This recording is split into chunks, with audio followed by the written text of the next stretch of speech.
বয়স বাড়ার সাথে সাথে সন্তানরাও বাড়িয়েছে দূরত্ব।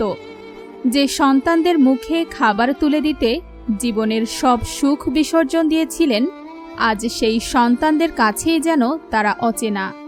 বলছি গাইবান্ধার সুন্দরগঞ্জ উপজেলার দহবন্দ ইউনিয়নের দুর্ভাগা আশেক আলী ও আবেদা বেগমের কথা।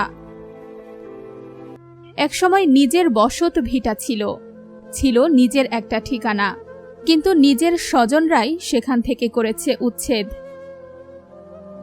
2 বছর আসলাম, 2 বছর থাকার পর সেখানে আমার তাদের কয় বলে আমাদের জায়গা দরকার, জায়গা ছাড়ি দিয়েছি। ছাড়ি দিয়ে আসি আমি এখানে সরকত আশ্রয় নিয়েছি। ভাগ্যের নির্মম পরিহাসে আজ রাস্তার ধারের সরকারি জায়গাতেই ছোট্ট একটি কুটিরই তাদের শেষ আশ্রয়। পরিবারে ছিল 5 মেয়ে ও 2 ছেলে। মেয়েদের বিয়ে দিয়েছেন বহু আগেই, ছেলেরা বিয়ে করে আলাদা সংসার করছে, কিন্তু বৃদ্ধ বাবা মায়ের খোঁজ নেওয়ার মতো সময় নেই কারো। মেয়ে হলো 5 জন, ছেলে হলো 2টা। বড় ছেলে হলো আমার দুধে খায়, জায়গা কিনছে, একটাই কিনি, তাও আমার জায়গা দেয় না। অভাবের সংসারে ছোট মেয়েটাও সুখে নেই। এই অভাবের মধ্যেই সেই মেয়ের 2 সন্তান মোস্তফা ও মিমকে নিয়ে নানি আবেদা বেগম থাকেন ছোট্ট একটি কুটিরে। বৃষ্টি আসলেই কুটিরের চাল দিয়ে টপ টপ করে পানি পড়ে। মনে হয় বৃষ্টির ফোঁটাগুলো যেন তাদের জীবনের জমে থাকা অশ্রু হয়ে ঝরে পড়ছে। ভিজে যায় ঘরের সবকিছু, ভিজে যায় বিছানা, ভিজে যায় নাতিদের গায়ের কাপড়ও। ঘরের ভেতরটা এলোমেলো, নেই ভালো কোনো চৌকি, নেই তোশক, পরার মতো ভালো কাপড়ও নেই। যেখানে দুবেলা খাবার জোটানোই কষ্ট, সেখানে নতুন কাপড় কিংবা ভালো থাকার স্বপ্ন দেখাটাও যেন বিলাসিতা। খেয়ে না খেয়ে দিন কাটছে তাদের। কখনো চুলায় আগুন জ্বলে, কখনো জ্বলে না।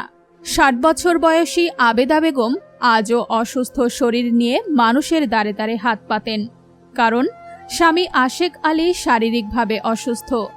ভারী কোনো কাজ করার শক্তি আর নেই তার। তবুও জীবন থেমে থাকে না। নাতিদের মুখের দিকে তাকিয়ে বৃদ্ধ এই নারী প্রতিদিন ভিক্ষায় বের হন। দিন শেষে মানুষের কাছ থেকে যা পান তাই দিয়ে রাস্তার ধারের ছোট্ট চুলায় রান্না করেন। সেই খাবার ভাগাভাগি করে খান স্বামী আর নাতিদের নিয়ে। ঘুম হয় না, আমি সারা দিনে ভাই থাকি। কোনো আমি আজ তো চিকড়ি বাতাস আইছে, চিকড়ি ঝরি পরে কান্দি, খুবই আমার কষ্ট হয়েছে।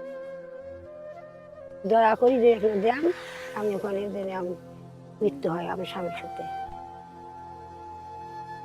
তবুও তাদের চোখে এখনো এক ফোঁটা আশা বেঁচে আছে।